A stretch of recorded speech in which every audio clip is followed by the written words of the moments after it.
Hello everyone and welcome to Next Steps, and this is our first Q&A session of Next Steps with Kieran, who is a politics and international student studying at the minute in Berlin as part of an Erasmus programme. And we request that throughout the duration of this that you leave your cameras off because we are recording. However, we do invite you to turn your mics off and ask questions to Kieran, or alternatively, you can post any questions in the chat and I can ask Kieran if you do feel a bit anxious or you're not able to use your mic. So I'm now going to open it up now and invite you to, Shanaz has just arrived as well. I will say Dr. Shanaz Akhtar, who Kieran has worked with over quite a few years and had a really interesting journey with, has just joined as well.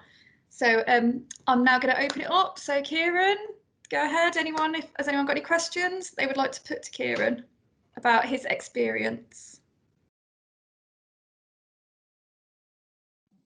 How is it like studying in another country? Okay. So studying in another country, it presents with it, I think, a lot of challenges, but also a lot of opportunities.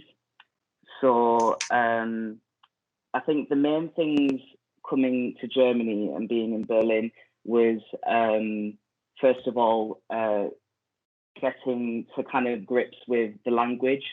So before I started my exchange program, I had never done German in primary. I've never done German in secondary school. I was completely new to the language, and I was only equipped with maybe a few phrases off Duolingo. And that was quite an interesting sort of beginning to kind of, go into a country not really knowing the language. But I think I was able to do some language courses at the university, and the Erasmus program, you do get some language, I think, lessons support that you can do online as well. And since then, I've dramatically become sort of immersed in the language, and I've been able to communicate a lot. So yeah, I would say that it's been really exciting, just like, and you feel really good about just, sort of expanding your knowledge, and thinking it does hit you that you're like in another country, you're not in the UK, but overall I've just found it really exciting and fun. That's great. Jasmine has got her hand up. Jasmine, go ahead with your question. Hi. So I read a bit about the Erasmus program, and it sounds and looks really rewarding. But what's your favourite part about being a part? Sorry, could you repeat the end of the question? I think the connection was a bit.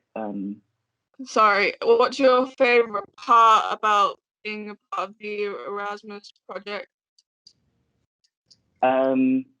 I think my favourite part of being a part of the Erasmus project is that I've been able to meet students from different parts of Europe.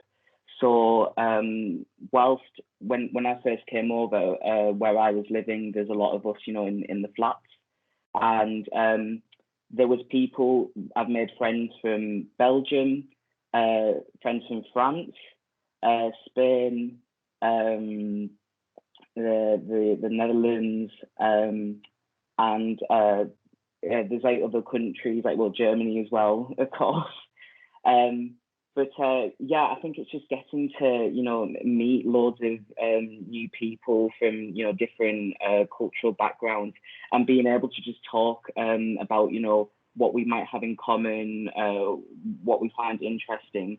And I think the funny thing was when before in around October time, when we were still allowed to go to the cafes, there was a lot of us sat on one table, and the waiter asked, where we were all from, and we said UK, Germany, France, Belgium, and then his reply was, basically the European Union as a whole.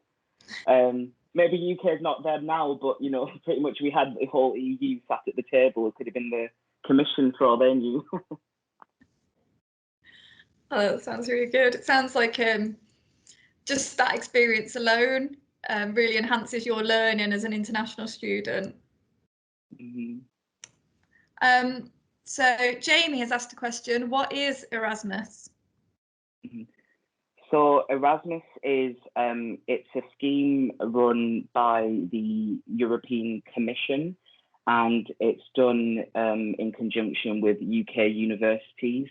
I'm not too sure myself on how the current arrangements are, but what the Erasmus program does, it allows universities to partner up with each other and to run exchanges. So as I'm going to Berlin and studying at the Free University there will equally be students from the Free University going to Warwick and doing that exchange. We also do receive, I think, some financial support as well from the Erasmus program as part of that. So yeah, it's a European Union scheme for students to do exchange programs. I'm not too sure what the current arrangements are, but I'm guessing there will be similar arrangements in place in the future. So if you ever in the future considering doing an exchange program in Europe, there should be some scheme in place for you to be able to do the same as I have. Yeah, I will just add the government are working on a different programme and information about that is due to be released over the summer. So an alternative programme.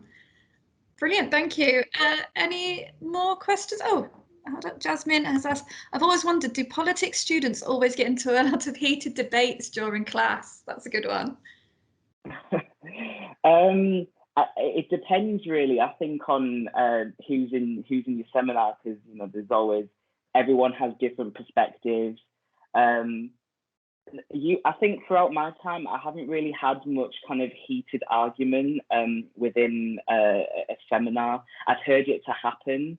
I think there has been though one or two times where I've wanted to kind of put a point across a bit more, and you do get a bit passionate, but that's just part of the whole experience, and it shows that you kind of you're really into the subject and the topic that you're studying about. So I wouldn't generally politics students in seminars are not kind of shouting at each other, and it's not like Prime Minister's questions in Parliament at all. But a lot of people are definitely, like, everyone is really passionate about different topics in politics, and they will like to talk about it if given the chance. I don't know whether I'm a little bit disappointed. I think maybe that you're not having big debates and arguments and heated, tense rows and stuff. But yeah, that's good that you maintain sort of professional integrity as students studying politics. So that's really good. Are there any more questions for Kieran? Please feel free to just speak out or put it in the chat. Is there anyone you know of in your class aiming to be an MP? No, not that I know of, but I do know that there's a lot of people in politics, in like the politics department. We do get involved in like politics outside of the classroom, and we do kind of the people do get involved with activism, campaigning.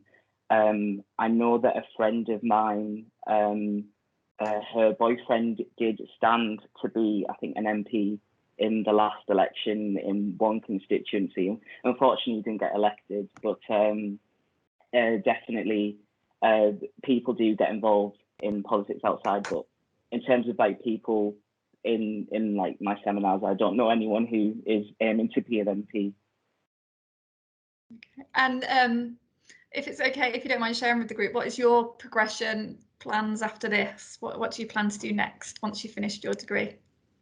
I think it's quite a sort of, it's different from what politics is, but so at the moment, in the summer, I'm planning to do a placement with Atkins, which is this kind of sort of multinational consultancy firm, but that's in transport planning.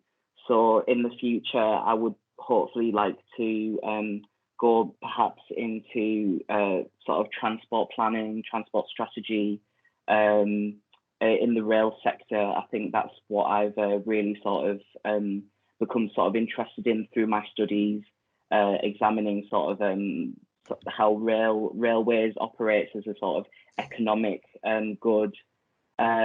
and how, you know, obviously with the environment now, how we need to decarbonise, how railways play a big part in that.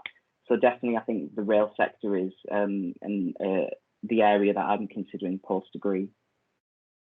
That's really interesting. So we've had another question in the chat. What do German people think of Brexit? Overall, I think the questions I've had with you know, people from Germany is that they just wonder why it's happened, and being in, like, you know, studying politics, well, there's lots of different arguments and ideas as to why Brexit happened. But yeah, it's more, I think, the sort of general perception is why did the leave result occur? That's the main question, because I think there's still not a kind of you know, there's not much awareness of context and reasoning behind that. Okay, thank you. How do you feel about Brexit?